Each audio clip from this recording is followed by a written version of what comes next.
Dear NSA, Asante Kotoko supporters, and say, if you know, say, a mumpe, some request number by say Kotoko, and some none and some Baba Yara Sports Stadium. No. Kotoko fans, be patches, and yet, and some now, mother by, and yet, on budget to that because Senutra Nano Mobile, a donation be the mark Kotoko, a Bromoko Boissy, Omone, Samates, Muko donation at the man. Club no say omo nsuo ne drinks bi malt na dade say omo mfa nwedwe omo bu honom na kotoko ensa mra fi ba se sia kotoko supporters ni party say omo nya ready say omo basa ne aba Baba Yara eno a me ye ayi bi o post bi honom am pese mi kotoko supporters no adwen kire honom but dodo na party say there be e wo say oboase na omo si omakan na say kumase pa de lalai because Kotoko atuska puduo na agu oboase so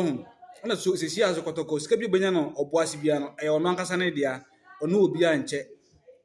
apart from say obe maintain the facility oboase no eno nti ama Kotoko supporters ndo do na pa kire say Kotoko AC na kan oboase on pa kire say issue bia o bia na mpanimfo no make sure say omone oboase for no ebe settle sa issue na Kotoko issue oboase no maybe kopim say sa sisi ebe ko na we Kumasi Kotoko fuma ona Kotoko fuma she but say see and the way NSA e kwa mo de Kotoko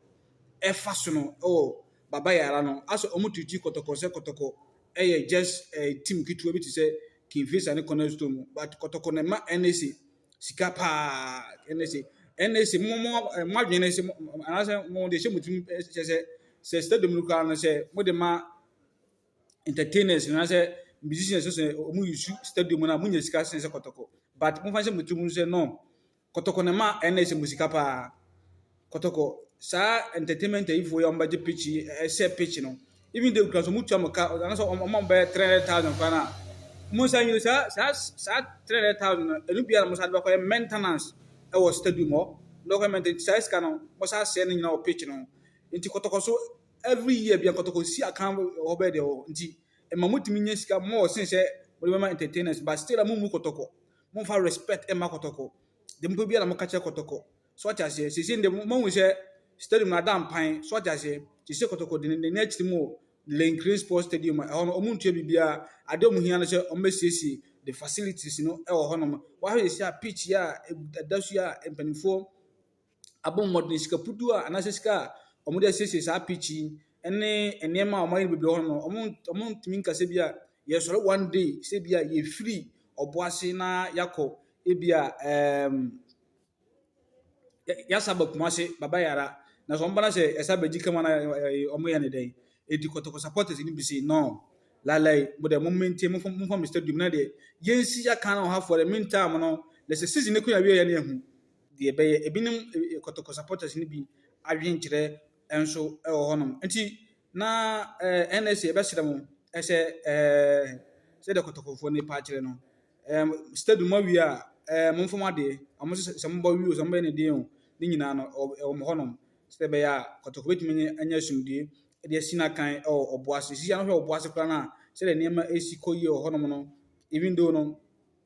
se de nko omusi pen se nko menya no as a one goal project but hu se one goal project no so enya bad de so far as ultimate win game no na o take the 3 points no o se 10 na kra the same 3 points nti eno mum so